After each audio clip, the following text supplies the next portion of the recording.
So, here we are back in the Man Cave, episodes 5 and 6 of Maul. Of course, they came out on Monday. This is Tuesday. Sorry, scheduling just didn't quite work. Hopefully it uploads on Tuesday. Yeah. Might upload tomorrow, which is Wednesday, obviously.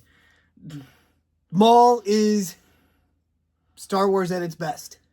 It might not be the best Star Wars, but it's right up there. I think you could make an argument for it to be the best. Visually, it's the best. I give it hands down. It is probably the best pieces of art that I've seen put together in animated form yet. I mean, they came really close with some of those Tales of shorts that they did, but this, oh my god, there are scenes where it's as if it is a poster that's just being filmed. It was so gorgeous. Every single frame of the show, I would put on my wall. They're all pieces of beautiful artwork. Before we go any farther, spoilers. Spoiler warning right now. Of course. We're going to talk about specific stuff, how we reacted to specific stuff, things we learned, things we were surprised about. The first thing that I'm going to tell you I was surprised about, Docky's still alive. I agree. I did not expect that. I thought he was going to be gone. The second thing that I was real surprised about is how well Maul and Devin fought together as a team.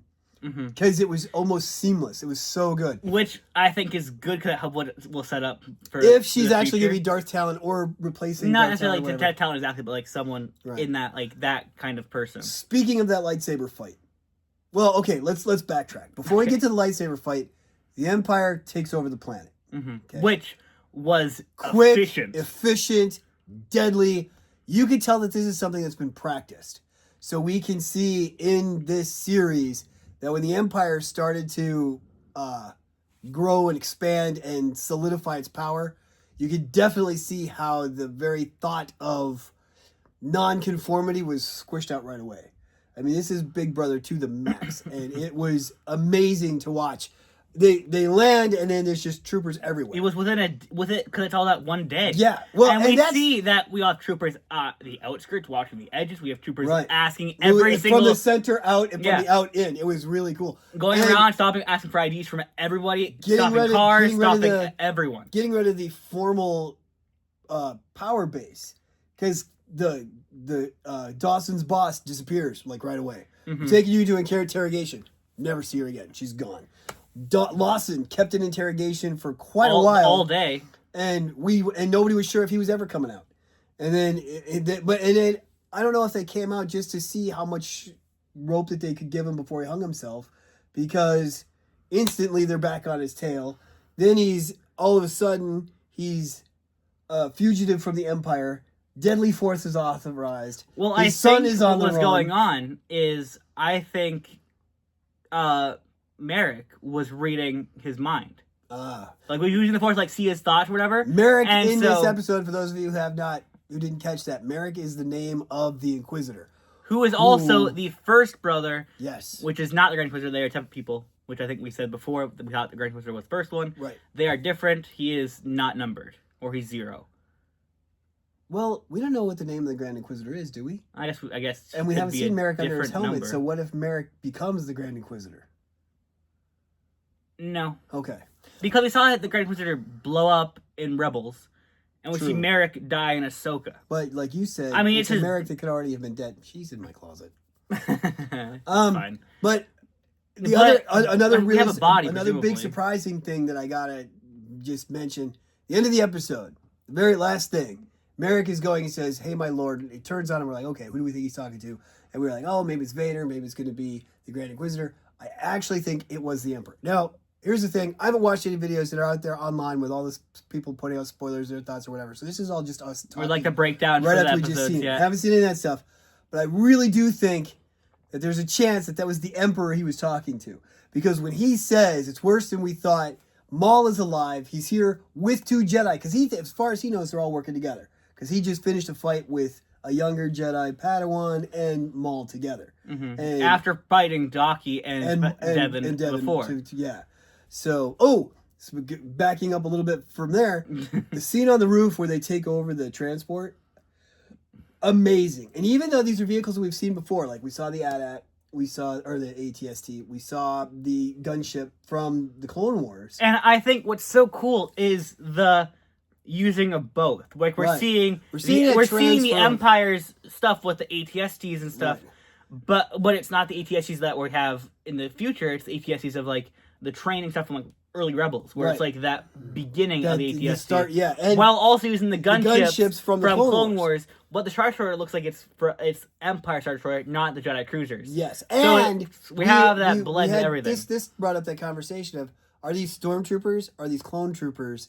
Because I don't know where in the timeline this is compared to Bad Batch, where we saw the clones being pretty much replaced. I think Bad Batch takes place over a long period of time. It does. So, like, the beginning of Bad Batch obviously is with Order 66, so we're after the beginning of Bad Batch.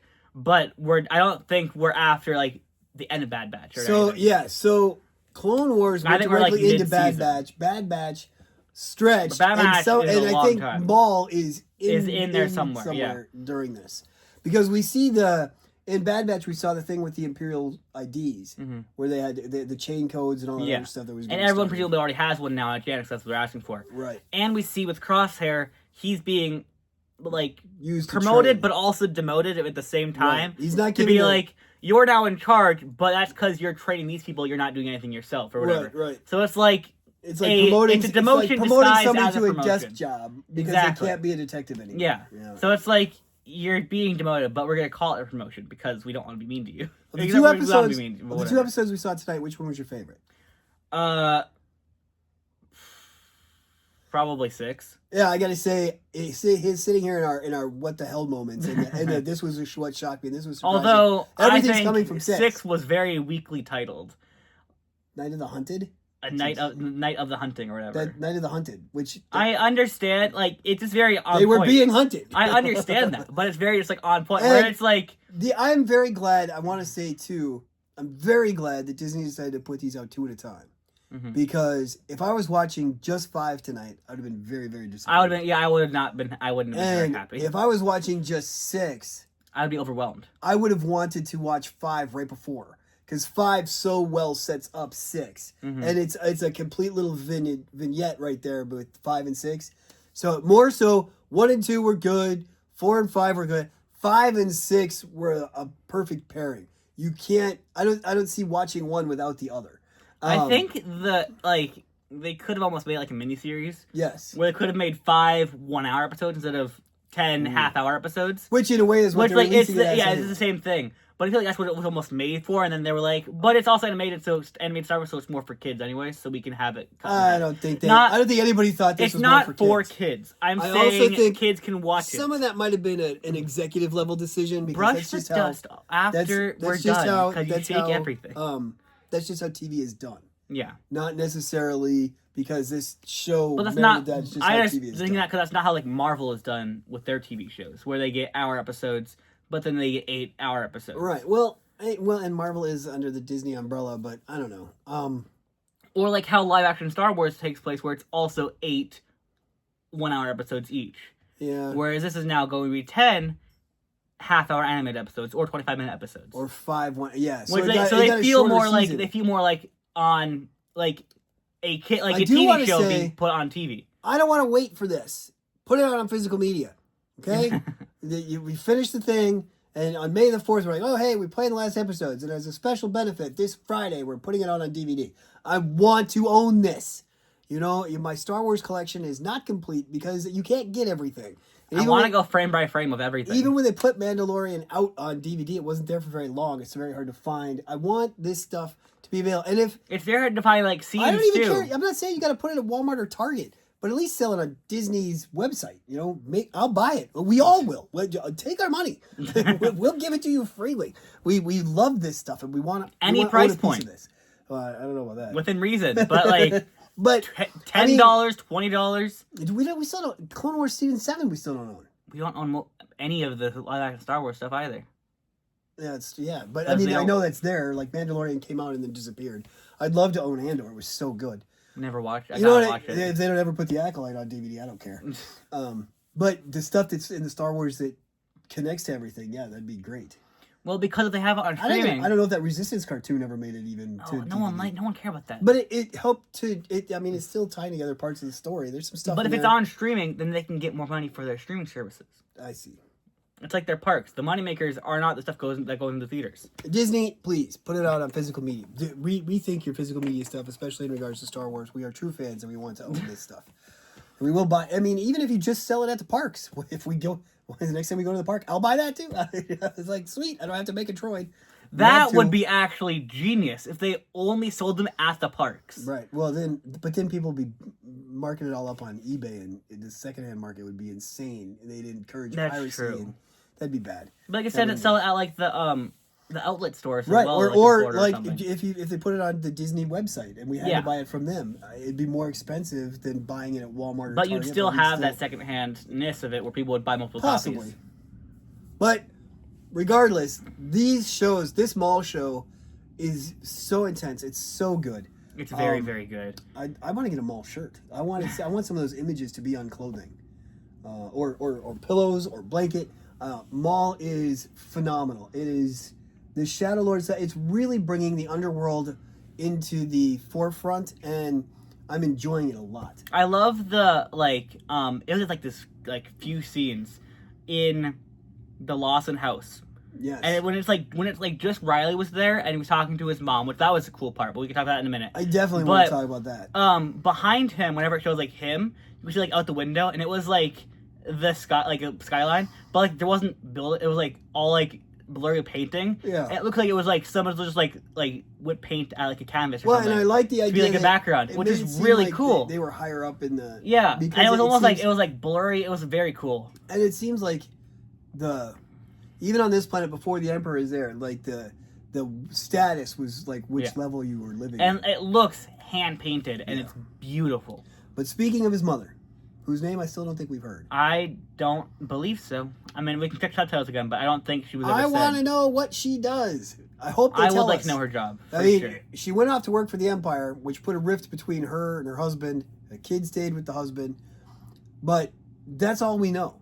We saw her today in her Imperial-looking uniform. Mm-hmm. It was all black.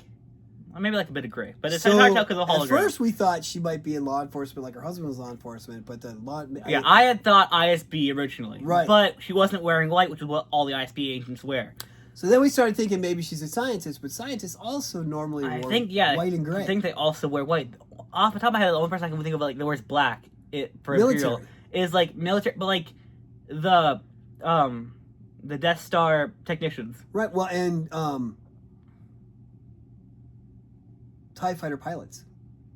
Yes, they wear black. So maybe she's in the military part of the thing. Don't they have like buttons on like their chests though too? Yeah, in her outfit? It didn't look like she had any anything. insignia. So I don't know. I hope they expand more. I also think it'd be interesting if she gets targeted by someone somehow.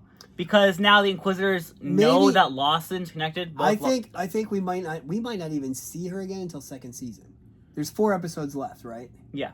And so there's not, unless she has to swoop in to save her son. I'm also curious as to how much of this was planned for 1 season compared to 2 seasons. And I was just wondering the same thing. We might leave some dangling plot threads like where was Riley's mom, but there are some serious things that we're going to have to answer. Because I'm trying to think like our focus has got to be on Maul.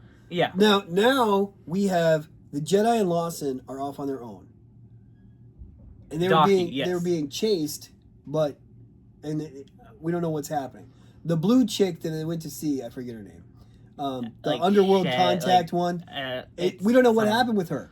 Shots were fired. She was running around beating on Imperial people, and then they went away. And so there's an open thing right there. And we got Master Daki's full name, which was Iko Dio Daki. Yeah, which is fun. It's just fun to say now. Whatever. I don't care. Fun. I gotta say, I'm still shocked he's still alive. His race is also like I want more of that race that we just. He's some kind of Sauron thing. It looks like it's a brand new race for the show. It looks cool. It's so cool. And he's definitely long lived because he talked about tyranny always failing, and they've seen it before. And it's like, whoa, wait, hold on. Mm-hmm. I'm not saying like Yoda long lived, but definitely older for sure. I am very glad they didn't use somebody of Yoda's race. Thank you for coming up with something new instead, because there's only supposed to be a few.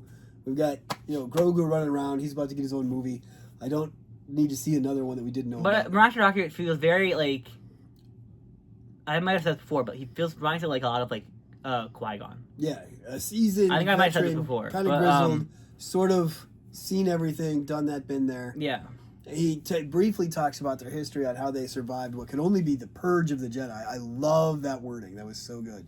Could only be described as the purge of the Jedi. And I was like, that's pretty fat. I like the way that somebody's verbalizing what happened. Because again, we still don't know how long ago that was. Because what are you, some kind of Jedi? So people haven't forgotten that Jedi exist. They know what Jedi are. It was a year ago. The last time that we heard about Jedi, they were all war criminals. Mm-hmm. But in this planet, people aren't taking the Empire at its word, other than Two Boots and the droids that were made presumably after the. Yeah, which is weird because seeing the droid perspective, I mean, we're used to seeing the droids we're used to seeing are people like C-3PO, protocol droids, and astromechs. But they know they can understand subtlety. They can understand sarcasm to a point. And it's just weird to see a droid that has absolutely no freaking clue what's going on. Which makes me think if... Even when Lawson says, well, he was just obeying his protocols. When he walks in, he goes, oh, look how great it is that the Empire is giving us all these resources and all this backup. And I'm sure Captain Lawson will be happy. And then he sees that his boss is now wanted. And it's like, oh. But so if the droid is made post-Empire, assuming he's newer, like... Well, they don't have to be made post-Empire. They just have to be reprogrammed. That's the thing about that droids. Works too. I mean, just walk up, plug in a new thing. Yeah, but you reprogram out the personality-ness of it. Like, astromechs are made with personality so that they can act as separately from their pilots. Right. Well, it's not just astromechs. But protocol, Spybot, all those droids are made to have their own personality to work alongside them. Whereas if you program a droid to be loyal to orders, like the clones were programmed, then order goes out, you have to follow the order. So, okay, in Maul, which is a thing about the dark underbelly of the world. Okay. Who are you hoping, is there anybody you're hoping they bring in? And I know who I want to see. Interesting. So you're letting me answer first? Yes. Okay. That is interesting. I know I don't want to see the Hutts brought in. I know. At least in this, maybe a second season might make sense if they want to bring that up, but definitely not this season. They are a part of the criminal underworld, but they're kind of very segregated to certain pieces of it. So Maul might say something about needing to get a supply run through Hutt space or something like that, and that's fine. But that's not. But the Hutts also we know are outer rim based, and they were in the mid rim. Who is the guy in? I don't know his name. As I watched movie one in Solo, not the bad guy in Solo. Okay. The guy that he's working with that he shoots at the end. The guy that Solo works with, that he killed at the end because he was going to be betrayed by the guy. Do you know what I'm talking about? The guy, Woody Harrelson's character? Yes. That'd be interesting. I don't remember what his name is or who he is, but that guy. He'd be pretty young in this one. Yeah, so. But I mean, that'd be an interesting thing. Also, the same kind of vein would be Lando would be cool. Maybe. But also he'd be very young in this. Because he's already young. He was young in Solo. I don't think Lando would fit. Lando is a little bit more light than dark, and we're going with dark seedy. But that guy. I know who I want to see. Who do you want to see? Hondo Ohnaka. That would be very cool. He's a pirate. And we've seen him fight with Maul. Right. He's a pirate. He has that very dark side to him. He's been on both sides of the law.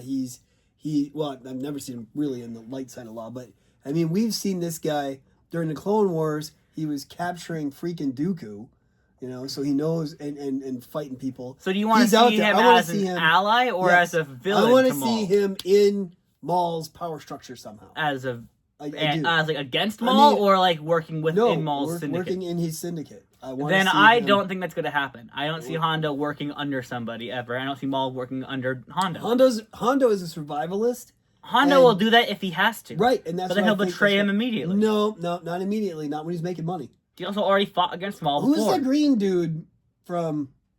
Who's the green pirate guy from the Mandalorian show? That pirate captain. Oh my god! And he looks kind of like Davy Jones. Yeah. Or I always thought he looked like Pizza the Hut, but a green version. No, he's got the. I know, but he doesn't look as good. He doesn't. No, Davy Jones looks way better. Yes, but the idea is, oh my god, there are pirates and smugglers are a big part of this stuff. And if we're going to do something with some of the pirate criminal empire, I mean, we saw some really cool pirates in that kid show. I forget what it was called. Resistance. Skeleton Crew. Okay. Skeleton Crew. Skeleton Crew was really good. The show with kids, not the show for kids. I see. And Skeleton Crew had that one pirate captain who was the. Spoilers for that. I need to watch. He's more the robot dude, and then they're telling legends, and it turns out that robot dude was that captain from way long time ago. This could be that way long time ago because we're still not sure where Skeleton Crew fits in. I only ever watched the first 4 or 5 episodes of that show. But if we're gonna start to build a crime syndicate, I would love to see. Maybe Hondo Ohnaka could not be working with Maul, but maybe the pirate faction is something separate. And so we could see his race. I don't think I want. I don't know. A lot of people that were. I'm not sure if I want to see Honda specifically. I'd just like to know what's going on with him. I'd like a through story. I mean, they use Hondo at Galaxy's Edge. He's in Rebels. But Galaxy's Edge is supposed to be like the new stuff. Oh yeah, we couldn't just ignore. I just ignore everything they have there. I want to know. How we don't know a lot about Hondo. We've seen him a bunch of times. He kind of has this honor code that he respects what's his face from Rebels, the kid, Kanan's little what the hell's his name? Ezra Bridger, yeah. He's got this thing going, but before that, and him and Obi-Wan are best friends. But before that, and that's where this is. This is before that, so he's still got that more hardened edge, kind of like Solo. The only thing I don't see why that would work is because he's sort of fought, like Solo before he meets fought Luke. Maul. So why would? I don't see Maul working with Hondo. Maul likes to run stuff. He's now got the pikes. Maybe he doesn't need Hondo. But it'd be interesting to see how some of this stuff on the broad I can see them being talked about at odds. Because I don't see them working together. We learned in the book of Boba Fett that the pikes were running spice out on the outer rim. Tatooine, yeah. So that was after the Hutts had bailed on that, and so they started moving in there. So, and like I said, we saw that was it Gorash, that pirate captain guy from Mandalorian. It wasn't Gor. No, he's over. I don't remember what his name was. He's messing with. Oh God, what planet are they even on? Navarro. Yes. He's messing with Navarro. That whole thing sparks. Then they got to bring in the Mandalore army to fight the pirates. So the pirate faction in Star Wars is a thing. Yeah. And I think if we're going to start... in this one, we're seeing Maul has a team. It's a small commando team. He's got delusions of grandeur, and he's got ideas that will link. What if they bring in Thrawn to Janix? Not about pirates. I'm sorry. Is Thrawn there this early? Thrawn in the Empire? We don't know. There's books that I haven't read because they've rewritten Thrawn's origin 5 times. Right, I don't know which one's the canon. When he joins the Empire, but when he comes to Rebels, he's experienced in Rebels, but I don't think he's experienced enough to be all the way back this early. Because Rebels is how far we can see away his from where rising, we are right now? Probably quite a lot. We're talking at least. Because Ezra was born on Empire Day. How old is... Ezra's 12 years old. How old is Luke in A New Hope? 17. He's 17. Yep. Which means A New Hope is 16 years away. Rebels, he comes in Rebels Season 3. So Luke is 1 right now. Luke is 1 right now. Okay. So let's say Rebels Season 3 and 4 each take place over the course of 2 years each. But probably even if not. They did. Leia was in the early Rebels as a 14-year-old. Yeah. But I'm trying to figure out. So that's 13 years away. I'm trying to figure out how far away Thrawn being in Rebels is. Oh. Okay. So I'm reversing from that. So about 17, 18 years. So about 20 years from now. No. Yeah. In Season 3. Stop talking. I'm trying to math years and it doesn't make any sense and you're not helping. So okay, I don't think Thrawn is likely. Is basically what I'm saying. If A New Hope is 7, let's say that's 17. Then let's say each season is 2 years. That's 4. They're about to use Thrawn. I don't know if Thrawn's going to be in the Grogu 6, movie. 5, 4, but 3. he just came back in Ahsoka. They've got Thrawn coming in. 13, live action. but then plus... So I don't 12 think years? We need Thrawn. 12 years. Okay, I don't think we need Thrawn. I would rather not. If we're going to do Imperial stuff, I like the idea of bringing in this Inquisitor. I do think that they are likely to send backup, but I don't think it would be Thrawn. They're dealing with it. I'm trying to think, not the 4... I'm thinking, the controlling Janix part. Have we seen the second and third brother and sister yet? Second and third sisters each. Are they? We saw they died? Yes. Were they young? Were they experienced? Because this could be where they get their experience. They were younger and more inexperienced. Okay, I wouldn't mind seeing some more Inquisitors come after Maul, especially now that we know. It won't be second sister for sure. The Inquisitors are now saying the guy who's there just sent the Emperor. I think it was the Emperor. The message that we have 3 Force users working together, 2 Jedi and Maul. I think that the Emperor has to respond to that. I don't think he's going to show up. Obviously. I mean, we saw. Don't say obviously. The Emperor came to fight Maul before. Maul needs to survive this season. That's true. He needs to survive both seasons to make it to Rebels. The Emperor didn't kill him last time. That's true because he could use Maul last time. He's not. Maul's not helpful this time. Yeah. Maul's a problem. Maul is now in the way. Maul was useful as a distraction for the. And I Mandalore. think that you're right. In this season, we can't have Vader fight Maul, which means Vader can't come. So if Vader's not coming and the Emperor's not coming, maybe they're going to send the Grand Inquisitor. I don't think they can't send him in because... Maybe they'll send a whole team of Inquisitors. Well, the Grand Inquisitor's his first appearance for us was in Rebels, but that wasn't his first job. Obviously, but... the Grand Inquisitor, but this Obi-Wan's before Rebels. Right. But this very easily could be where we see the Grand Inquisitor. We could see some Inquisitor ships. We could see some equipment. We could see the Inquisitors become a thing. That'd be kind of neat. We've never seen more than 3 work together. Mm-hmm. You know, I mean, we went to the Inquisitorius, right, and we saw several of them all there, but they weren't working in concert against. In Obi-Wan we see 4 total, right. But they don't all work. Like the Grand Inquisitor doesn't work with the 2 sisters and the 5th brother at the same time. They don't all have work. their own assignments. Yeah, they're just all kind of on the same ship because they're all going to the same kind of area. So okay, let's go back to episode 5. What happened in episode 5? What is that called? Empire Inquisition. Right, which is when they take over the planet.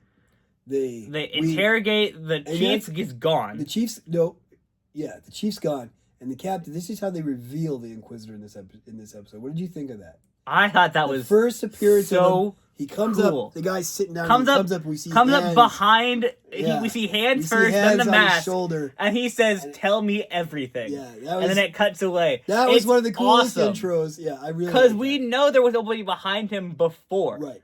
So how he gets in there, we don't know. 6 is definitely a better episode, but 5 has one of the best. Because 5 is a lot of build-up. That is one of the best character introductions that we've seen in a long time. I think he's awesome. Really he looks cool.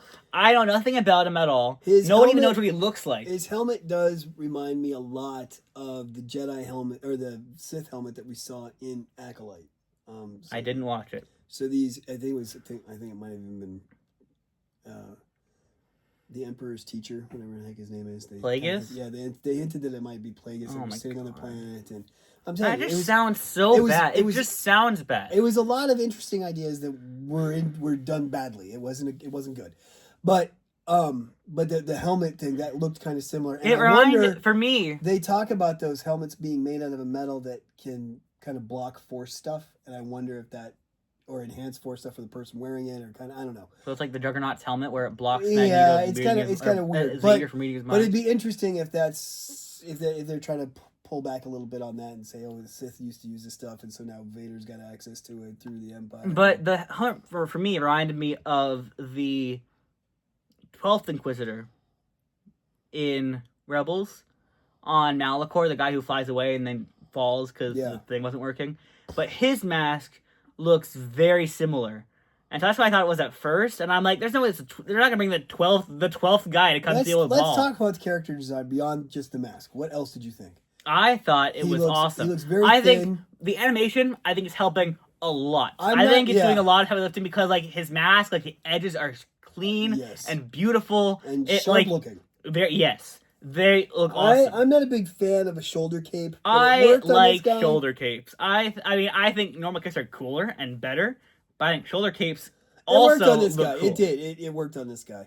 And especially if it matches the outfit and it's all black and all black. I really enjoyed when we saw the over the head, seeing his back, seeing his saber attached to his like outfit. Shoulder blades or whatever. It was so cool how the detail there was just beautifully done. And it was cool because once we get to episode 6 and you see him come down those stairs into the train station. It is all like the red glow. And so he's starting to fight Devin. They get on the train. It reminds me of like the lighting they use for like Vader. When like Vader is like in a hallway, it's like all red. And when he comes down and he's gonna get Devin, and Maul is there standing above. He's like, "Where's Maul?" Maul's like right here.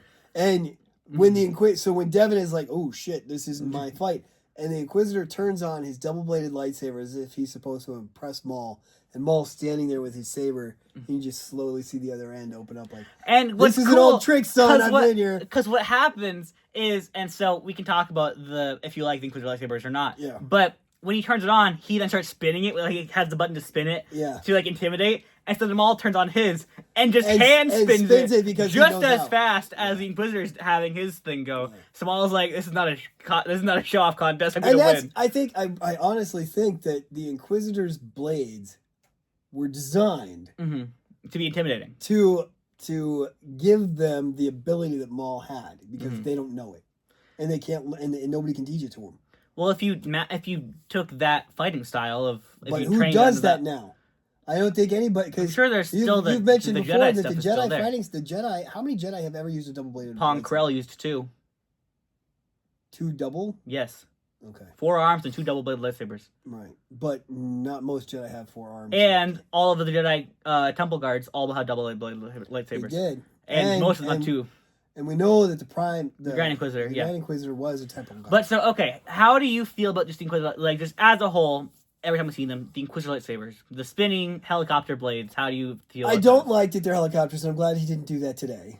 I think that is being retconned out of Star Wars with like the way that you're using them. Okay. I'm hoping. I think that part is stupid. I thought you liked the helicopter thing. I'll get into my opinions after we go. After you say I your don't piece. like it. I think that it makes no sense for something that is that lightweight Jedi blade to suddenly be able to lift me and carry me like a helicopter. If you want flying Jedi or flying anti-Jedi, give them jetpacks. They've given them to the Stormtroopers. They've given them to the Mandalorians. They fly now? Go ahead and give them to the Inquisitors. Because if you want people to fly, do it that way. I wasn't a fan of Leia flying through space through using the Force. I'm not a fan. Don't bring up bad stuff. I'm not a fan of I can use my lightsaber as a mini helicopter to take me places. No. I mean, the one of the Inquisitors, I forget which number, he had that cool, like, robot thing, and they were sat on his back and stuff. I was like, that's cool. And make them help him fly. The Seventh Sister had those. Okay, whatever. Because she was more techie, and and then the fifth one was more You don't need the lightsabers to provide that to you. The lightsabers are a weapon, are a tool for that. They're not an accessory. It's bad enough that they're practically Swiss Army knives. I don't want to see it become a personalized method of transport. Don't like it at all. Don't want to see it. It's a matter of fact, to me, I think that's the only weakness of the Inquisitors, and it's funny because Maul seemed to feel the same way. So you like them a lot. Sounds good. Yeah. So what do you think? Okay, I completely agree. I think because the whole point is lightsabers aren't supposed to have weight, which also clearly they do because of how the fighting works. That's been broken down a million times. Right. Don't need to get into like the physics of how lightsabers work because it's Star Wars. They're physically not possible. It's space wizards. Who cares? The helicopter is stupid. Yes. But the spinning, but no. Okay. Every time you say "but," that means everything you said before that didn't count. Okay. So helicopters are stupid. However, they're really cool. I mean, they are cool, kind of cool, but they're also stupid. The flyingness of it is what's stupid. Oh, I don't mind the spinning. I think the spinning makes sense to me. That is because I feel like the Inquisitors are all kind of, at least from what we know, all are supposed to be like, I guess other than Grand Inquisitor, all like lesser. Right. Like they're all like Padawans who are then trained in the dark side. Padawans who return, like they're not, or even Jedi who fell to the dark side. And they're not as powerful. Right. And so, but they need to be able to take out Jedi Masters who survived the Purge. True. And so the way to fix that is have 3 of them show up at the same time. But also, 2 lightsabers was also a very rare stance, so that it was harder to fight against, to defend against if you knew how to use it properly.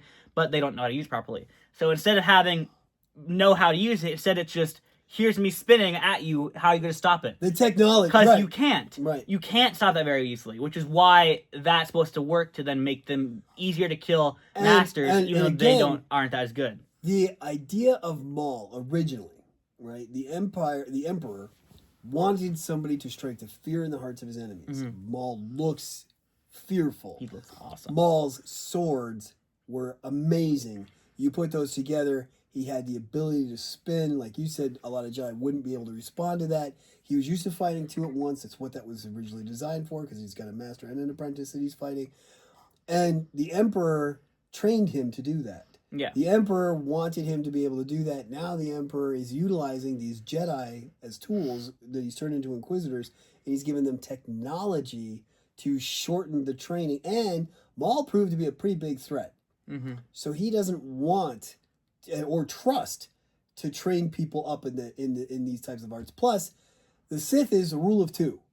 There's only supposed to be the master and the apprentice. So the Inquisitors are not masters nor apprentices. They are Force-using tools that may one day rise up to take out Vader and become the apprentice to the Emperor. All at the same time that Vader might be doing that whole Force Unleashed clone thing, and I mean, God, I hope they make that canon. They can't, because at least not to that extent. They can make part of a canon. I think that's really the could. goal. I think that's the goal. I really want them to. That could be who Merrick is. To be honest, I think. Oh no, I hope not. I like. What is story. Starkiller's actual name?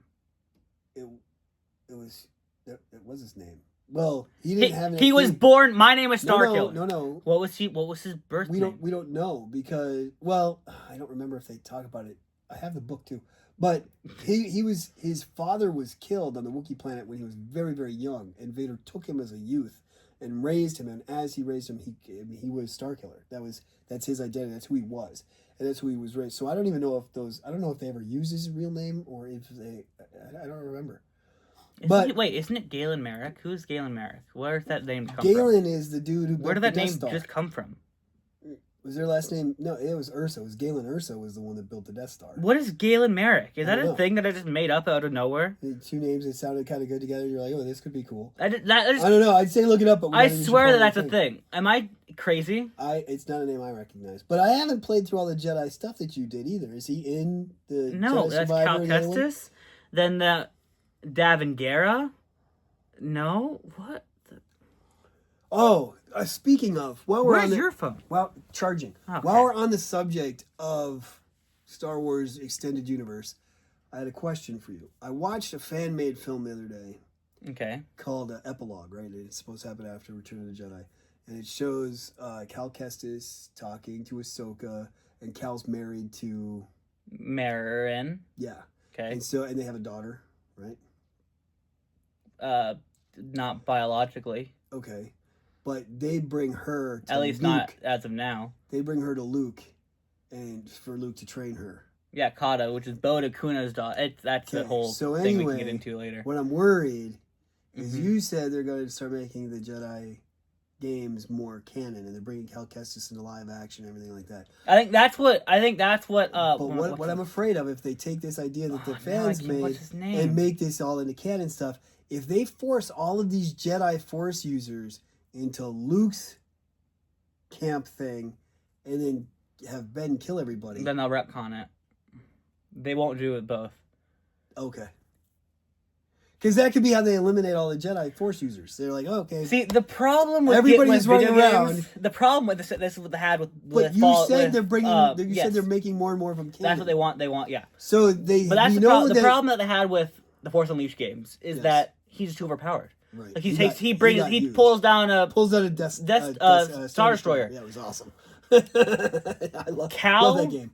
Cal at the end of Jedi Survivor could take on Prime Luke in canon easily. Easily, okay. No problem. But here's the thing: 100% no problem. Before you were born, right? After Return of the Jedi, there were hundreds of books. Yes, and Luke becomes like there's no untouchable, right? But what I'm worried about Survivor, is they've now nerfed Luke tremendously. Yeah. These people that they're going to bring in from the video games and make all canon, they'll nerf all that. But what I'm really worried about is by the time we get to Force Awakens, there are no Jedi. And Luke's the last one, and he takes off. He takes off after the Jedi Temple is destroyed and everybody's killed by Ben. So all these people that we're introducing now, from Grogu to Cal Kestis, to Ahsoka, to all this stuff, I'm worried that the way they're going to say, okay, now we have to get rid of all these people, is they're just going to have Ben kill them all at Luke's temple. I personally do not know. I do not know Dave Filoni. Yeah, I also don't know what the plan is with Star Wars right now. Right. I also don't know how much creative control he actually has over Star Wars continuity. But well, we do know that Kathleen Kennedy is gone. Deported. That's not what I'm talking about. Okay. But so I don't know, because if I'm Dave Filoni, I'm saying the sequel movies just aren't canon. They're elsewhere stories. I don't think Disney's going to let him do it. That's my point. Right. I don't know how much say Dave has over Disney executives. I also don't know if Dave would say that, but I feel like he would. Well, we also because no one likes those. We have a new movie coming, right? And it seemed like all Mandalorian was doing was setting up how Emperor could clone himself. Right. Well, which that is honestly, in the grand scheme of things, that was the biggest problem that they had in that whole trilogy. Because that had been a thing since before I was born, that the Empire had to do plans to come back. That's what the whole project all about Battlefront 2 is about too. Is he's literally back in a computerized body thing. Right. They couldn't clone bodies. That's the whole thing. They couldn't clone bodies. They could utilize the Force. That was. The way they explained it of he's back, somehow he's returned, and that's stupid. They should have tried to explain it more. Right. But the concept of him coming back was not a problem. No, the problem was time, how long it took, and then they're like, well, maybe Snoke was a failed clone of the.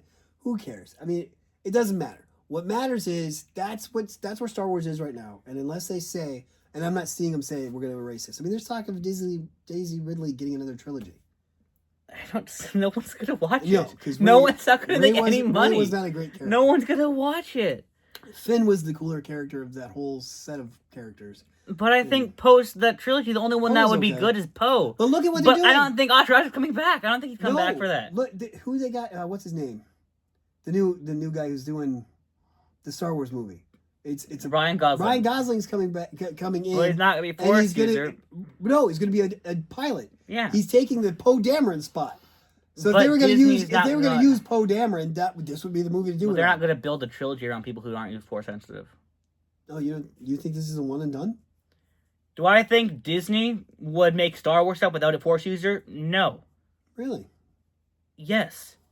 Okay. Because the times they tried that, it was Rogue One, which was good, but didn't make as much money as the other movies did. And then Solo, which was the huge flop, but that also wasn't even that was just because the directors changed every 5 minutes. So that was a whole big problem in and of itself. Well, Grogu and Mandalorian are coming out. Grogu is your Force user. Mandalorian is, of course, the Mandalorian. I think that's gonna make money. I think that's part of why they moved around Doomsday's release to let Star Wars have its day. I'm hoping. I mean, part of it also is to get more time with the movie because I think they need more time to film and stuff. What are we gonna? But because it was supposed to be the next week after Doomsday. So you don't think this? You think this X-wing movie's a one and done? 100%. I think he could come back for sure because it's Ryan Gosling and people love Ryan Gosling. Right, that's what I mean. But I don't think he's going to he's not going to lead a trilogy. Or if he is, then there's going to be the secondary main character is going to be a Jedi or a Force user at least. They're not going to make multiple films around people that don't have the lightsaber. They just won't do it. All right. Well, and I thought this was the thing where it's like we're gonna try this Rogue One thing because they had talked about doing a series about the Rangers or whatever, and but before a series What's-Her-Face got Cara Dune, I don't remember what she did. I don't care. I don't even care what she did. They ended up not liking Gina Carano, and she did something. I don't remember what she did. I don't care what she did. Crap. But then when we have, we've seen some of the X-Wing fighters throughout. She wasn't even that good in the first place. Right. She was a cool character, though. She was a fine character. We've seen some cool starship battles. And we know that in the original Star Wars, in the bigger world, the Jedi were a small piece of things, right? Yeah. And even Luke would have been a side character to everybody else. They're like, oh, hey, we're doing all this stuff, and he was just this farm boy that tagged along, and then all of a sudden he became a hero, and it was the Force stuff that nobody understood or knew about.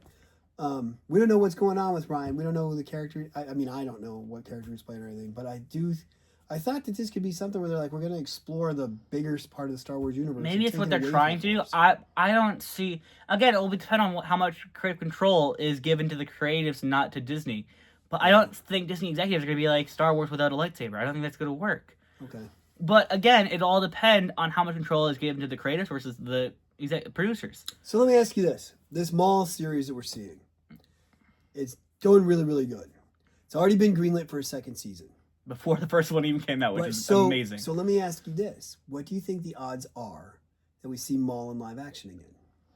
I would...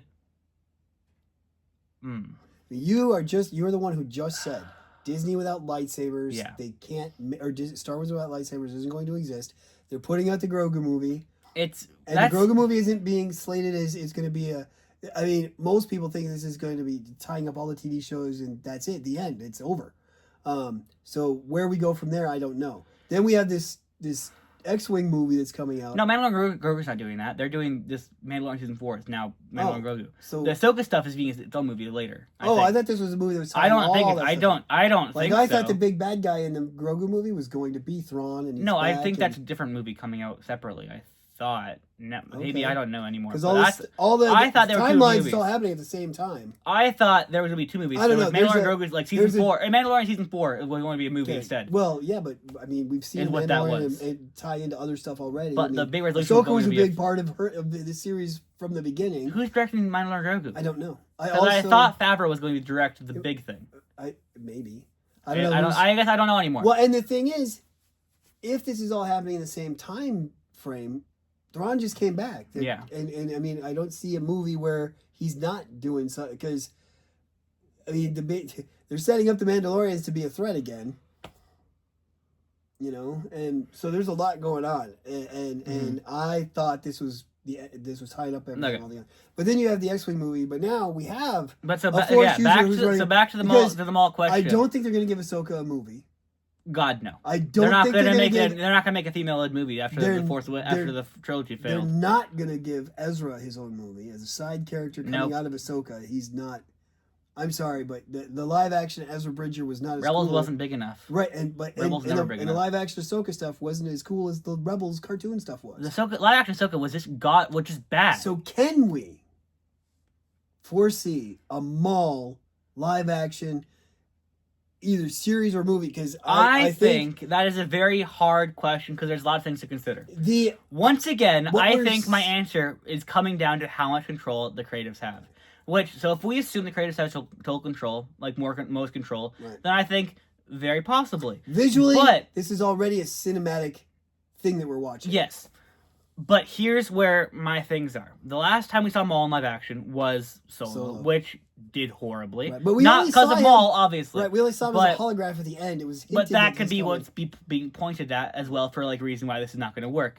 Also, with the we see in like jokes and like pitch meetings or whatever, like the L9 pitch meetings by Brian George, which those are great, and you guys should go watch those. Definitely. But like those jokey things where it's like, wait, Maul's back? He's like, oh yeah, they brought him back to TV show. Which is a joke, obviously, but it's also showing, like, not a lot of people watch the shows. True. Which could now be different with the Mandalorian stuff. And with Disney Plus exploding again. But then to go against it's live action versus animation. Well, a lot of people, and this is unfortunate because I love animation more than live action in almost every context, but they don't age, so it's I think just as a whole, animation just is superior to live action just as a medium. But hold on, the only animated Star Wars movie right now went to theaters and did horribly. Well, it wasn't great. Yeah, but it was part of the proof of concept. Now they've proved the concept. But and we've seen animation become more and more adult. Look at Predator. That was a kids movie. That was a kids movie for sure. Predator? No. that didn't go to theaters Wars though. One. Oh, I thought it did. Killer of Killers did not go to theaters. They had Predator Badlands went to theater. Okay, I thought the other one started there too. No, it went straight onto digital. Streaming? Okay. But adults who would be the ones paying for the film, a majority of adults see animation as a kids thing. Yeah. Oh, anime? That's all kids stuff. Oh, it's all kids stuff. But here's the thing. They just write it all off, which is unfortunate because animation again when you is say amazing. Adult though, you're talking. I mean, if we're thinking about what adults are now, the Gen X is coming up, right? The boomers are still around, and they're the ones that are controlling a lot of money. But there's a lot of Gen Xers out there. Gen Xers are adults who do understand that animation is a media. Boomers are the grandparents of the young people who are getting into Star Wars. They're the ones that have money, but they're going to go, I don't want to go watch an animated But we watched, thing. Gen X went to see Heavy Metal in theaters. I don't know what that is. It was animation. Gen X went to see... Gen X are the ones that went to see the Clone Wars movie. Those of us that did go see the Clone Wars movie. Gen X understands that animation is becoming a way to do things. We've accepted it. Clone Wars has been as successful as it was because so much of the Gen X generation is watching these cartoons, was buying the DVDs. We're the ones that grew up with Star Wars, and our parents were there too, but not so much. I mean, we were the ones, and we've passed this love on to our kids. I mean, I don't know the demographics, and I don't know if you can even find the demographics of like the people age ranges who watch Star Wars, but the people who spend money to go to theaters, right? I guess back by Solo before were the ones who were like, we got to watch all the Star Wars stuff. But again, to now rebuttal my rebuttal of the everything, that was also before Disney Plus, right? So it was either watch it on television when it reruns at this point, or pick up the physical media. Whereas now it's like, now you can watch all the Star Wars on digital. So maybe my whole point is stupid, and this doesn't matter at all. So I'm serious about the question. So there's so many but you see there's so many things that come into play here. I would love to see Maul in live action. Me too. But another problem with that though is look that as good as the cartoon we're watching. Oh, for sure, not even close. I mean, he looked good in Phantom Menace. He didn't look this good in Phantom Menace. Oh, well, that's because Phantom Menace was also 20 years ago. Right. Well, and Ray Park is older. I mean, would they have Ray Park do it? Would Ray Park come back? It'd be cool if Ray Park would do it. It would be awesome. He still got the skills. I think he could do it. I think he could do it too. I mean, he came back for Deadpool and Wolverine, didn't he? He was Toad. You act like I watched the things. I thought you did watch the Deadpool. I haven't watched any of the Fox stuff. It's like, I've been saying I want to watch it, and you're like, oh yeah, we'll do it together, and then you just, you blow me off. How often do we get to be? Yeah, we get this, and then that's about it. So we had scheduling issues with this. We had stuff yesterday. I don't even remember what happened yesterday. We had stuff that happened yesterday though. We did. Oh my god, I lost. But Ray, what's his name now? Ray Park. Yeah, Ray Park. Did he voice Maul too, or did he just play Maul? No. Wait, voice him where? Like no, Phantom Menace. I know it's Sam Witwer. In Menace, did he actually say the 17 words that Maul says in that movie? I'm yes. pretty sure he did. Yes, as a matter of fact, I know he did, because Whitmer talked about having to get Ray's voice, and that's where it's his starting point, and then he talked about how he progressed through a voice thing for him. That man is incredible. Yeah. Let's give some... We got to give... Before we're done here, and I think we're getting so far off tangent that we can call it quits soon. We're talking about Maul. We're still on topic. I want to talk about the voice actors. I love all of them. There has not been a jarring problem with any of them. I think the names are more jarring to me than the actual voice. But like Lieutenant Blake. It's like, why is there a person named Blake here? Right. Why is it like Devin seems like it's like too common of a name for it to be like more of a main if Devin's character. Story is going to be the way we think it's going to be, that's not going to be your name for much longer. Yeah. I don't. Ikidaki do. Ikidi. Oh my. Ikidio Dako. Daki. Oh my gosh. Ikidio Dako. But like his voice is amazing. Yes. Like you said, the design of the character, the race, beautiful. The hunch, the age that you can see in the character. He looks turtlesque almost with his little cloak. He reminds me of when you see him fighting. He's suddenly looking Soren. I couldn't remember the name last time we filmed this because I was trying to say it. Yeah. Because I was like, not Yoda, but like Terrace Nube. Okay. The guy with like the cane who like helps Ahsoka when her that feels like Daki. Yeah. But like Daki's like 20 years younger. Right. Or I guess 20 human years younger. Right. We've got but like that kind of thing. Like that more older wisdom, like slow to act, like only act and that's why it's funny that you keep pulling him into the whole like Qui-Gon thing. Qui-Gon has the green saber, which green sabers mean like more like reserved and you're not like prone to combat. That's what the colors mean. What? Seriously? Yes. I thought green was experienced and blue was inexperienced. And then they became during the Clone Wars because people were just grabbing them wherever. Blue means like you're more prone to like physically like go to combat right away. Whereas green's more like reserved, more force, like mastery, kind of like more calm. Okay. That's why Yoda's green, Qui-Gon's green, Obi-Wan is blue. Anakin's blue or green at first, and then goes blue pretty much very quickly. Yeah. Because of that whole thing, he's blue all Clone Wars. But like that's what the color, and then Mace's is just purple. People who have his stance. Now it's been because it was I want purple, but now it's like because that's people who use also the dark side without being falling to it. Yeah, that type of force fighting. Which while we're talking about Jedi, I do want to say, no matter who they bring, no matter what design they come up with, no Jedi will ever be cooler than Mace Windu. Although my problem with my whole point about Daki is that he also has a blue saber, right. So the whole being like Qui-Gon, because he's like more wise and reserved and not prone to combat when he has a blue saber anyway. But here's the thing: they took what they could get on their way out. That's a good point as well. And they were. And it's a cane saber, which is so cool. Yeah, we've only seen that twice before. We saw that with Yoda, and we see it with Maul on Malachor. Yeah. Which we might see that by that season. Like he might lose the saber. I wonder if that's where we're gonna end season 2 though, is with like we talked about that a little bit before, where this is going to go, how far it can go. I think it'll depend if they get a season 3. If it doesn't end with him like losing everything and going to Malachor, then I think the chance of us seeing Maul back in live action in this time period could definitely go in our favor. But so with the Maul thing that you were talking about before? If this story continues the way that it is and it goes and becomes as great as it is, I'm all for seeing Maul in live. And okay, theory time here. Okay, you've already postulated that Star Wars could fix a lot of its fan issues if they just said that those 3 movies that came out were some sort of Elseworld, canon, whatever. It goes away.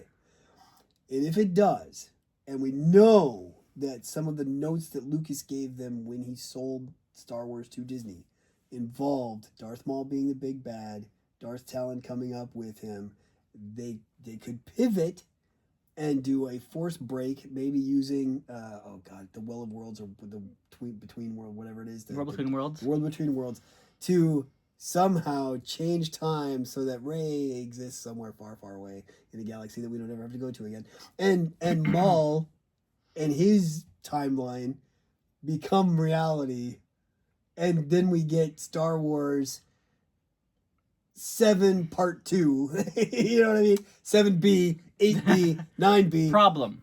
Maul died in Rebels. Well, yeah, it is true. And his death is really good. Right, but Lucas said he was just going to bring him back again. And utilized... No. Yes, he did. Lucas said those plans were... No. That was before Rebels. That was before Rebels, because Rebels was after the Disney sale. But you know what we could do? I mean, he's got... We have any say. But I mean, we could do this thing. He's got the Dark Sister weird magic Dathomir stuff, yeah. Yeah, so who knows? But what his death really is like. I would say no.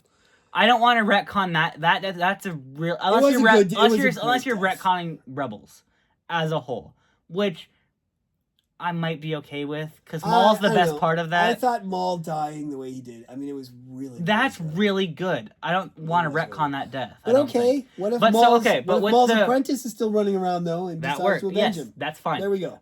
But the Ray Park thing that you were getting, that's why I was asking if he voiced it, because I would love if he was, like, the stand-in thing, but I would prefer Sam Witwer's voice. Yeah. Not that I don't. Obviously Ray Park was the bassist, and that was great. But I mean, we don't know, and I don't know if Ray Park does voice acting, or if he could change his voice to show that same growth. Yeah, I don't know. But I love Maul Whitmer's connection. But back to voice actors, right? Because that's what we were talking about before.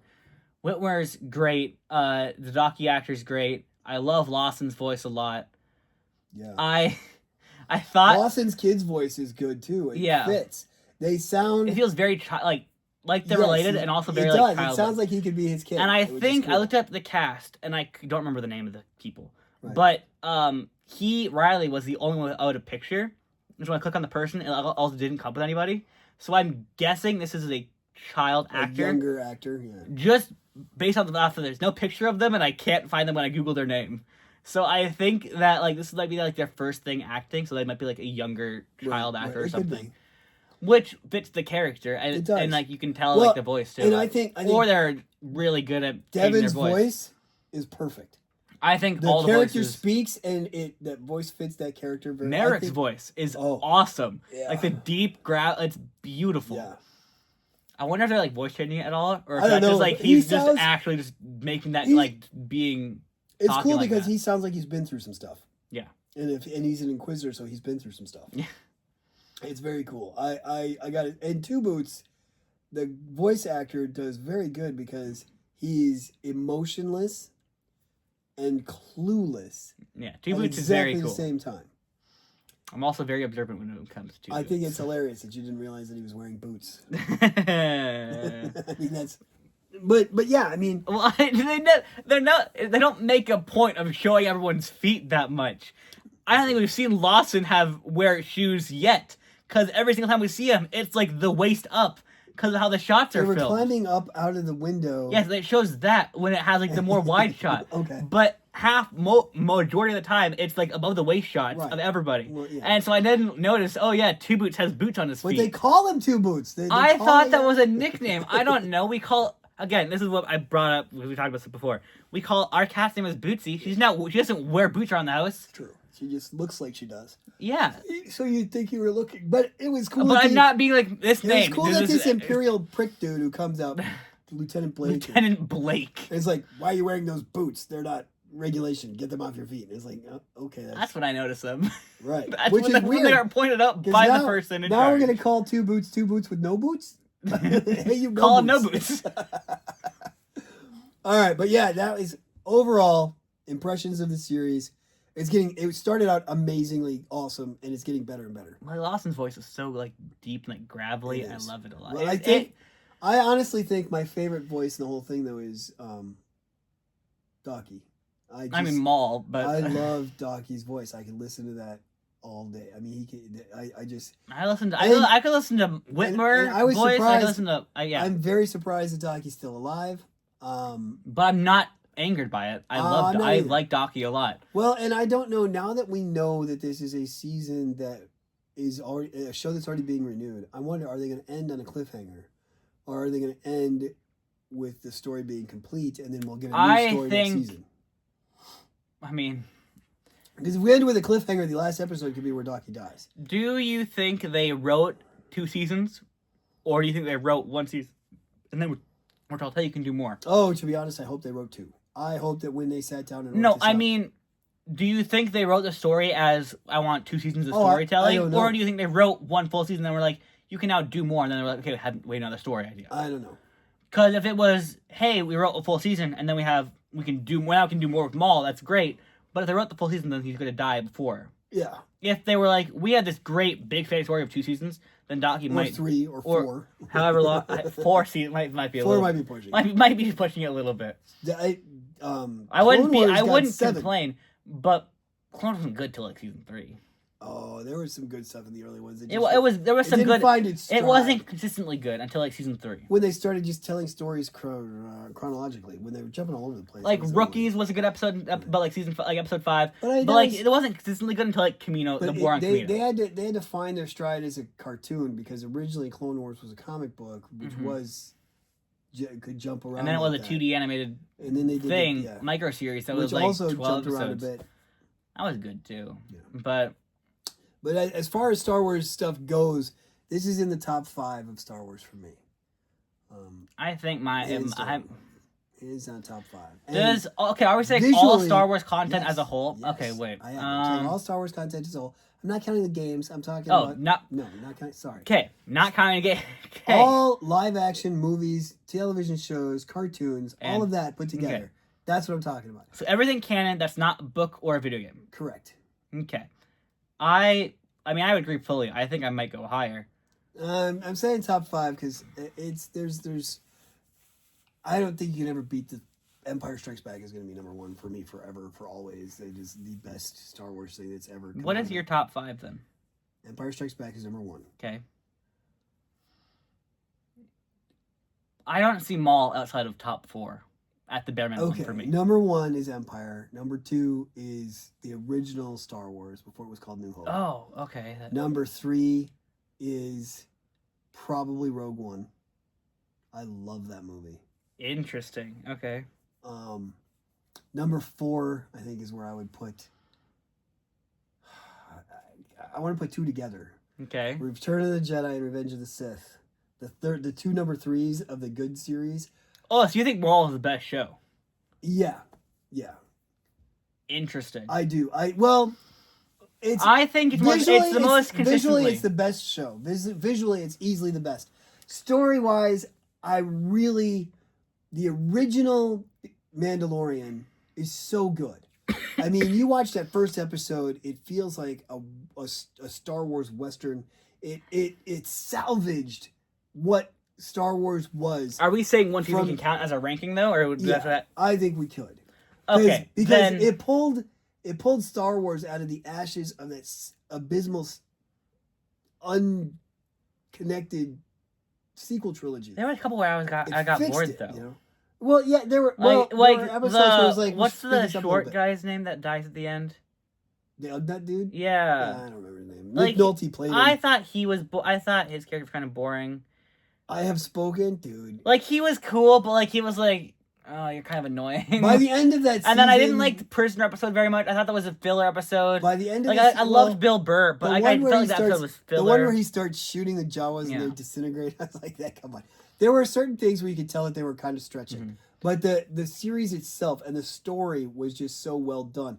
There were some things that could have used some cleanup. Mm-hmm. And I mean, you're going to get that in TV without a showrunner. Yeah. Which is why they've now gone to, we're going to have showrunners on our TV shows. So, okay. So my ranking then. Because then your next would be Maul. And then Maul, I think Maul's of the animation that's king. So that's what? So you had Empire, then you had A New Hope, then you had a tie between Return of the Jedi and Revenge of the Sith. They were number 4. Number 3 was Rogue One. Oh, Rogue One. Then the tie there. Then the tie between Mandalorian and Maul. Yeah. So you're in top 7. Well, projects. Okay. Yes, of the 7 bet. Well, so top 10, which is isn't that what I said? You said top 5. Well, okay. Top 10. I think because then I'm gonna put Skeleton Crew way up there too. I really love that. I think mine's 4 overall. Okay. Maul. So my top 1 and 2. And 3 and 4. They're all hard. Okay.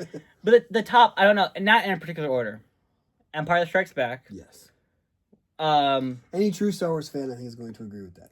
It's my only problem, and so this is just me because I'm Gen Z and I'm younger, and I'm like younger. You like to be it looks bad. It doesn't look as good because for the time it looked amazing, but like watching it now, it's like wow, this is so old. But it. Well, and I understand it, and I understand that, but it's like, wow, this could look. But I liked it. I liked it dirty. It was supposed to be dirty. It's a dirty film about dirty people.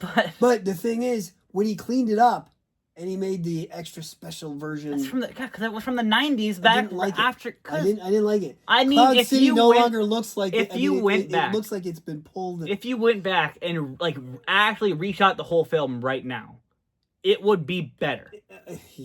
It would look. It could be like the exact same script, the exact same plot, the exact same, literally everything. Just shoot it right now, and it would be better choreography, significantly better choreography. It'd be just better. Not that it's bad now, but as well, that brings up another question I want to ask. But I grew up with the prequels, and I want fun choreography. I want to ask you another question then. Okay. And I know I'm interrupting your top 5, but sorry, that's fine. Okay. I want to ask you a question. Well, I need to defend my opinion on Empire Strikes Back before people get mad at me. If you could, no, you said it was the number 1 movie. That's all we need. Okay. If you could dictate a Star Wars project from anything, like you just said, like we do Empire, what is the one thing in your little fanboy head that you wish you could make a reality? Because I know mine. It'll never happen, but I know mine. I wouldn't care if it was like a TV show, like an animated movie or whatever. It wouldn't be a live action movie, probably. Mine has definitely. to be animated. Mine could probably be anything, really. It could be animated. It could be animated. It could be a series. It could be a movie. It could be whatever. Mine, I would like a show where it's Qui-Gon with a younger Obi-Wan, and we see the the Satine and Obi-Wan relationship start. And that stuff with the origin of the beginning of Mandalore, that would be, I think that would be fun. That'd be cool. I think that would be very, and because of the age of people, we're gonna have to animate this one. Yeah. Obi-Wan's like my favorite Jedi I think ever. I love Liam Neeson as Qui-Gon. I like Qui-Gon just as a whole. I would probably do that. I don't like Satine very much, and I think that would help me like Satine more. Because the whole time it was like, I don't care. And then she died, and it's like, oh, that's sad. But Maul killed her. But I like Bo-Katan the whole time more. Yeah. The whole time I like Bo-Katan more. She was a spoiled rotten brat when she was a kid. Even when she was like bad and stuff, like I liked her more than Satine. I didn't find Satine interesting at all. But I think that would help me. Her hero's journey made more sense than Satine's, because Satine was already this diplomat. And seeing that growth into that would make me like her more. Which, I mean, and that's why we didn't like the sequel trilogy, because Rey didn't have... She was just perfect. But, so I think that'd be my project. What's yours? Okay. I absolutely love Shadows of the Empire. And I know it's no longer... It's no longer canon, but it's what... It used to be what happened between New Hope and Empire. Uh-huh. It's a beautiful story. When they did the project, they called it it's the Star Wars project with everything but a movie. Uh-huh. It had a book, it had a comic tie-in, it had a video game, it had a toy line. Never had a movie. And I think they're more than capable of animating that story. And I know that it'll likely never happen because Shadows of Empire is no longer canon. They've already said what happened in between. They've already said how different other stuff happened. They'd have to change a lot. Xizor's not a thing. Dark Sun's not a thing. Blah, blah, blah. But I would love for them to say, you know what? This is a little tiny one-off project for the fans. We love it. They love it. We're finally gonna make the movie. That is my wish. If I could do a Star Wars project, that would be it. I want a Star Wars Shadows of Empire animated 2.5-hour movie or 2-hour movie, whatever. I don't want a series. I want the movie. I'm going to build off of what you just said. Okay. By pitching expanded idea of what you just said. Okay. A multi-season animated thing where like hour-long episodes. Like this would be a very huge endeavor. I understand this. What are we doing? Star Wars Elseworlds. Ooh. Where every episode is like essentially what if, but no through line. There's no building this up, no making this team. Everything's a one shot. Everything's a one shot, and it's like, it could be what ifs, it could be stuff from the Legends, it could be whatever. Kind of like what they did with that weird anime version of Star Wars that they put out. Visions, yes. Yeah. But that's all different animation styles. But it's like, what if Anakin didn't fall to... Yeah, we've seen lots of fan fiction of that. Let's animate. Like, I watch a channel, or like, what if Ahsoka raised Luke or something? Like, those kind of things all the time. What if Ahsoka went back to the Jedi? Like, all these, like... Would Anakin have fallen? And there's so many things there. Yeah. And so you could have Shadow of the Empire be like... One of those. Okay, one of those. I'm in. I think that would be so fun. Send us some money and we'll write it up. Send us money. We can't write script. We're not script writers. We're not animators. Send us money for our idea. Hey, you know what, Disney? We'll even give you the idea. Just do it. Favreau, you're free to take this and run with it. Just let us be present. Yeah. Just let us go to the premiere. Send us prequel cuts. Preview cuts. Preview cuts. That'd be awesome. Yeah, that'd be cool. That'd be really cool. I think that's what we're going to end on tonight. I think I was talking about my ranking, and you guys interrupted. Go ahead. So we got Empire. Then we got, again, this is not in particular order. It's supposed to be in order. The top 4 are all anyway, whatever. It's just, these are the 4 best. It doesn't matter where they're Revenge of the Sith. I think the choreography is great. The music is fantastic. I think the acting is really good in that. I think Hayden Christensen, it's his best time acting. The script's not amazing, but that's not, you don't fault actors for a bad script. You fault actors off of how they actually act. Just the whole, I think that no thing. The dialogue's not bad, or the dialogue is bad, but you can't blame actors for bad dialogue. You blame the writer. You blame Lucas. It is the best of the 3. It is the best acted of the prequel movies. I don't know if I agree with that. It's also the least amount of Jar Jar in the prequel movies. That's true, but it also has Qui-Gon. It has tons of I love the Battle over Coruscant. I think that opening fight battle is awesome. Battle over Coruscant is amazing. The fight with Dooku in the Invisible Hand is awesome. The Fall to Darkness is just done too quickly. I don't care. Leave me alone. Let me talk about my movie that I like. I mean, you're talking about him being a great actor, and he wasn't able to convince me. Once again, he didn't write the script. I know. They could have. I understand. What if you're saying he did the best? You make that movie a 2-part movie? That would be better. But they couldn't do that at the time. Exactly.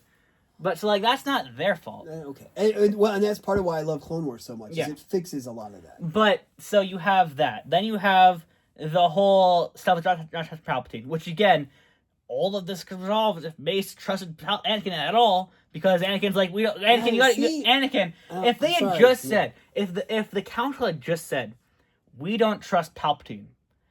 After we get all this figured out, then we'll give you the rank of master, because you've earned it. He knew they didn't trust Palpatine. They asked him to spy on him. And he went but to they didn't. He didn't say why. So then he goes back to Palpatine. Say why. And says, they asked me to spy on you. Exactly. Because he doesn't. They don't say what. Again, you didn't read the script. I know. But if they had just explained more why they were not trusting Palpatine, other than just go spy on him, then it would have been better. But you're not supposed to question when you're a Padawan. He's a knight at that point, and he should be a master at that point, and he would be had Palpatine not been in play. They would have made him a master. I'm almost sure they would have made him a master by this point. But they were waiting for him to be master until after they were certain that Palpatine was fine. Which, if they had said that to Anakin, he would have been like, yeah, okay, sure. Whatever. So make Palpatine his trial. Yes. Okay. I think that's what was happening. I think we just fixed things. That's what was happening. Like they just outright say it. But, maybe I'm giving too much credit for that, but that's what I thought was happening. So, then you have the amazing fight with Grievous. Grievous' fight is awesome with Obi-Wan. You have the hello there with Obi-Wan. I love Ewan McGregor. Yeah, then you have Order 66, which in that movie is great. Then you have I would have liked to see that. You have all stuff on Kashyyyk with Yoda, the George Echo, the Wookiees. That's all awesome. I love Kashyyyk, love Wookiees. All that's great. I think all of that's great. And then you also have the stuff on Mustafar, which also is great. Again, Chewbacca fighting with the Jedi is just a little weird, and it felt like a little bit of fan service. If they just and Chewbacca knowing Yoda and Yoda, if you just take Chewbacca out, it's still fine. Just have it be Tarful and just have, or have it be like Chewbacca's father or someone. Right, I think that would have been better. I think they age up Chewbacca too much. But that could be fine. But then that would be later fine. when Han's like, I don't even believe that there were Jedi, and his freaking partner fought with Yoda in the Battle of Kashyyyk, and they talk and they share everything, and then the stuff on Mustafar, like all of that, like I like all of that. Again, not the best dialogue, but otherwise it's great acting. It's good, like the emotion with like the I trust you, like you and brother Anakin. Like I love his acting. Okay, is amazing. 100% agree with you on the Obi-Wan stuff, but you said that Hayden Christensen. I don't think that's Hayden Christensen's best role. I think I didn't say best role. I thought it's the best time being Anakin. I think he's significantly better than Attack of the Clones acting. Yes. I think Padme is also significantly better than either the other times she was acting. I don't know. I really liked her in the first. She's good in Phantom Menace, but I think she's also really good in Revenge of the Sith. But she also had a lot worse lines in Revenge of the Sith. Yeah. Because again, everything was rushed in that movie, so that's why. I think that 2-part thing would have been a lot better. But I think it's still really good, and I like it a lot. Okay. Then we have Clone Wars Season 5, which I don't remember what all happened in the beginning of that. You like Clone Wars Season 5 better than Clone Wars Season 7? I think the Merez sisters or whatever are awful. We skip those 3 episodes and go into the good stuff. Then Bad Batch, and the Mandalore stuff, all that's great. Yeah. But Season 5 has Ahsoka leaving the Jedi. And I think that arc is amazing. The whole fall of that, the blowing up of the temple, then the choking in the jail, then her fleeing, meeting up with Ventress, working with Ventress, all of that was amazing. It didn't make sense that they thought that she was. It never made sense. They didn't until she was the only one in the cell, and it's force choking, and she's raising her hands up, being like, "I'm trying to help you," but the audio they said was what stopped working in there because it was all messed up. And then they didn't think she killed her. They was trying to bring her questioning at first, but then they find those other troopers cut down by lightsabers, thinking that it was Ahsoka when it was Barriss. Then they find Ahsoka, capture her, and she's with all the explosives that were at the temple. Right. So all that built up to now. But they forgot when the temple blew up. I mean, she was off world, yes. Yeah, it was. But if she set that up beforehand, then I think that's a great. I think that is the second best arc in all of Clone Wars. Well, it also... I also was saying Season 5, not Season 7, because Season 5 is longer. I know for a fact it's 22 episodes. Right. Again, I don't know all the storylines there are, but I was assuming that there's more That is one of the keys of Anakin's fall, too. Yes. And so what if that didn't happen. Right. Or what if she decided not to leave the order at the end? He wouldn't have fallen. I think an Elseworld show would be so good. I think that would be amazing. But I think to do justice, you would need like hour-long episodes, or else feel to rush. Or some would have to be 2 parts. Yeah, and if you're having it that much, it's a lot. It's a lot to animate, and it's a lot to ask. And it's like this is a lot. And for something that's not canon, this Star Wars story they're trying to tell, it would be like this is right. It would have to be. I don't think they could do more than 5 episodes a season. Yeah, like what if it was all to help build up the multiverse. Right. Whereas like Elseworlds would literally just be for fan service. Whereas with the comic book What If, they lasted for a very long time. But comic books are a lot easier than making TV shows. Oh, yeah. There's like 80 comic books that come out like every month. And if you talk about and if we don't go and if you're not What If suddenly makes you start thinking of Marvel, and I was thinking more like an Elseworlds type thing where we take familiar characters. I said Elseworlds. Yeah. I didn't say Star Wars What If, but I'm saying like similar to what If was trying to do, but then make it more, not make it the Captain Carter show, make it just everything separate. Yeah. But so I said season 5, season 7 also could be up there, but again, that they only have 3 arcs in that season, and one of them is really bad. Yeah. Bad Batch is really good. Yes. It's one of the best clone arcs I think ever. It really explained what the clones were going through. It's really, really good. And then the Siege of Mandalore is the best arc of Clone Wars. It's not close. I don't think it's close to anything. But second best arc of the entire show is Ahsoka being kicked out of the Order. Yeah. I think. And then again, I'm assuming season 5. I don't remember everything else in season 5. But 20 episodes had a lot of other good arcs in that season. I'll give you that. So that was my argument there. And then Maul is then in 4th. All right, and on that, I think we're gonna call it a night. I'm getting tired.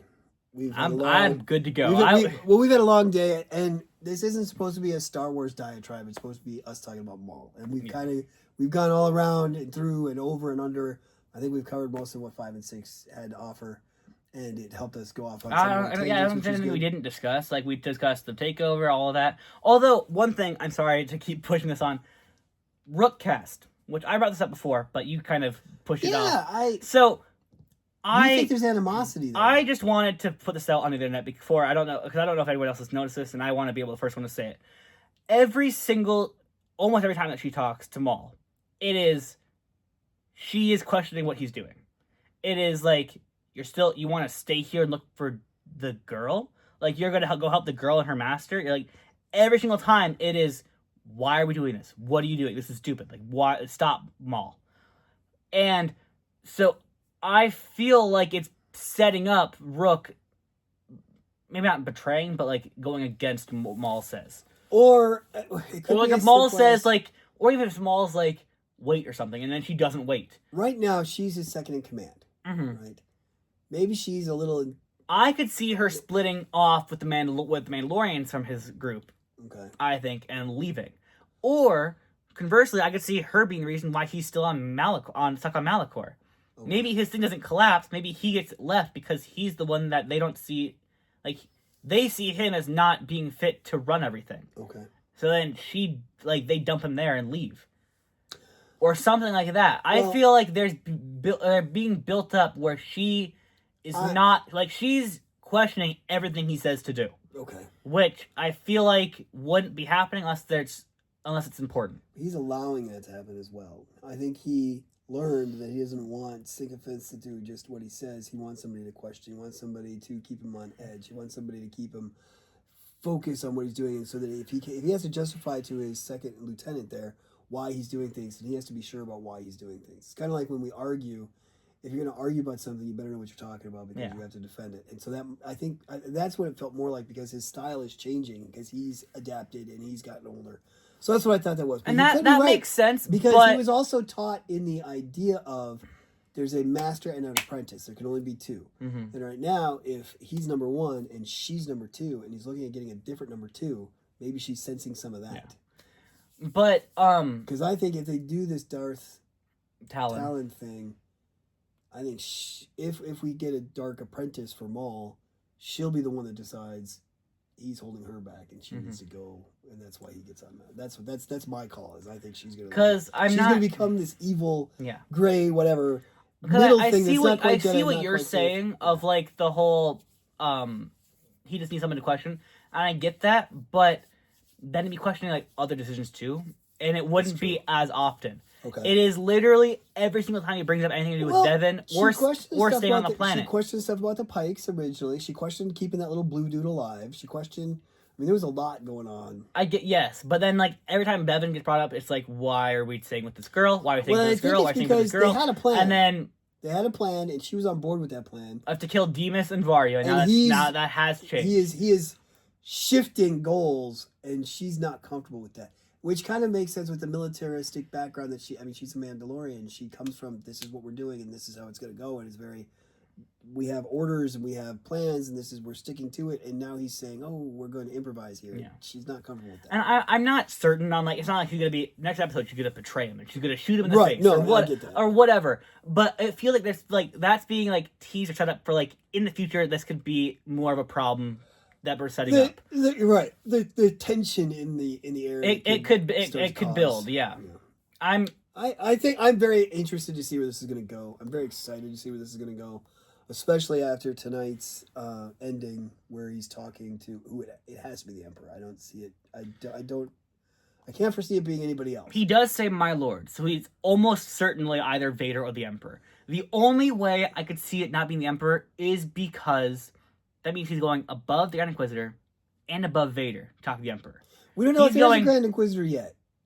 Okay, then that means he's for sure. He's the first brother. He got sent out to investigate an appearance of Maul because it was just a potential appearance.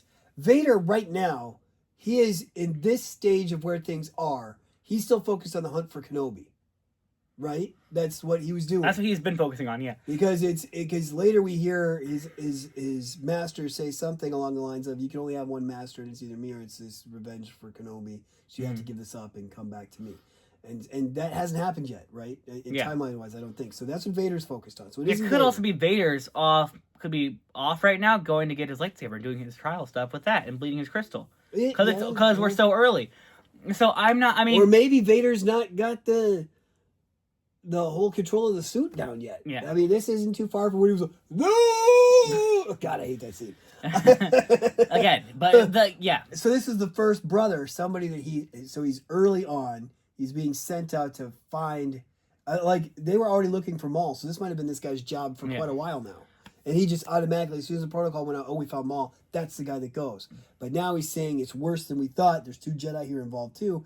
So that's why he's talking to the Emperor, and the Emperor has to figure out what to do about it. I just know that the Emperor is trying very, very hard to make sure that nobody knows that he's Vader. Or has the Force at all. Right. Like that he's a dark side. Because this whole thing was, they Jedi tried to kill me. Right. Yeah. And the Force is bad and everything. And so all of that, so I'm not sure if it's like, I'm just going to go talk to the Emperor really quick. I don't know if that works as well. But we'll see. I for sure could see that happening. It just seems like it's it'd be really interesting. Very big jump. What if this problem with Maul is the reason they set up the Inquisitorius, the Grand Inquisitor, the whole shebang? Right now he's got one guy, the first brother, who goes out and there's Vader, my right-hand man, and then here's his first brother. And he goes and does stuff that Vader's too busy for. So, and what if this whole Maul situation is what causes them to come up with the idea of the Inquisitors, the Grand Inquisitor, the Inquisitorius being built on Mustafar, and having all this stuff put together. I wish there was like a guidebook on just like the Inquisitorius. Because they're so hard to understand. Well, it's so much like we don't know their backstories, we don't know all the numbers, we don't know. I wish they would just be like big books of. They have those big, huge Star Wars books, right? The Encyclopedia Star Wars. Probably. Just like the stuff we get for the compendiums for like the Marvel universe and the DC universe. Maybe we. My problem was I bought as timelines, but they change them all the time. I bought the 2023 one, so it's like half Star Wars isn't even in there anymore. Right. And so it's like, wow, this is not a good idea. Because I bought it just on like a whim in Green Bay one time, and it's like, wow, so this is. It was before Bad Batch was even isn't even in that book. Wow. Because season 1 was like just starting to come out, and so that was like before they had Bad Batch update. Right. And so it's like what? So this was already out of date when I bought it. Why did I buy this? Right. And that's the problem with buying those kind of companion books. You got to wait till like it stops, and then it never is going to stop. But it'd be nice if they were just like, here's everything you want to know about this kind of thing, and it'd be like that kind of guide stuff. One thing that I would like on the Maul show that we don't have in the very beginning of the episodes, I love them to put the date, whatever BBY, so we can figure out where it fits in continuity wise. I think I brought this up before, but I don't like using BBY, but that's what's there. I understand that, but is it though? That's what all Star Wars uses. That's what all fans use. Is that what's used in Star I'm Wars? watching the show. That's what I want to see. Put BBY so that I know where it goes. Is that what is used at people who work at Star Wars? If it's not, then why can't it be? Because BBY hasn't happened yet, so it can't be minus 22 BBY. People, the real people, like Dave Filoni. Okay. You think Dave Filoni uses the BBY scale? Yes, I do. Okay. Because I think Dave Filoni is a true fan. That's he came from being a fan. That's how he already talked. Okay. And I think that Lucas used that. I think that once that language became a thing, Star Wars adopted it. Whether or not Disney has adopted it, I don't know. But I think it'd be really nice to know when you're giving me something that happens previous in a timeline or after a timeline. Or if, like, even in Disney Plus, it had, like, it doesn't say on timeline order, it says, like, by year. You're right. It's like on Disney or something. That'd be fine, nice. Too. We've seen Skeleton Crew. I still don't know where that fits. We've got Mando and Grogu coming out with a movie, and I'm not sure where that fits. Post season 3, right? Maybe post Ahsoka. I don't know when Ahsoka. But it's right. We've got the Ahsoka question, and now we've got this awesome Maul Shadow Lords, and all we know, we don't even know if this is. We don't know where it fits in. We know it's before Solo. We know for a fact it's the year after Clone Wars. That's what Sam Witwer said. That's what also the synopsis of the show says. It's a year after Clone Wars. This is happening. A lot of stuff happens in the year after Clone Wars. Where in Bad Batch is this happening? Where in the Bad Batch takes place over a long time. Okay. Where does the Kenobi series take place in regards to this? I actually know that answer. Okay. It is gonna take you a minute to math. So 9 years. 9 years before Kenobi. From this show. Okay. All right. I can do that in a weird. I don't need to get into that. But that's something that I would like to see at the beginning or even at the end. Oh, by the way, here's an added-on feature.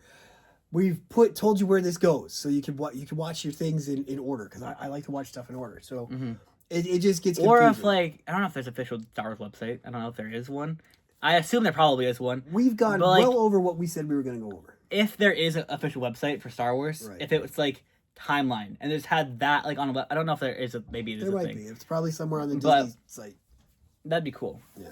But okay, so that's we're gonna call it there. We're gonna call it an evening. We'll see you guys next week. We're not sure what day we're gonna. Let us know in the comments what you guys think of our series and discussions. Please. Like get on the action. We want to have discussion, dialogue. We talked about maybe doing this live, but that's not gonna work. But still, it'd be nice to have some kind of dialogue back and forth. We could maybe do the finale live. We've done the 1, 2, 3, 4, 5. We've done 6 episodes. Three of these are ours, and then each one has been 2. Give us some feedback. Talk to us. If you're bothering to watch, then I know you care. So let us know. All right. We'll see you guys next time. Have a good night.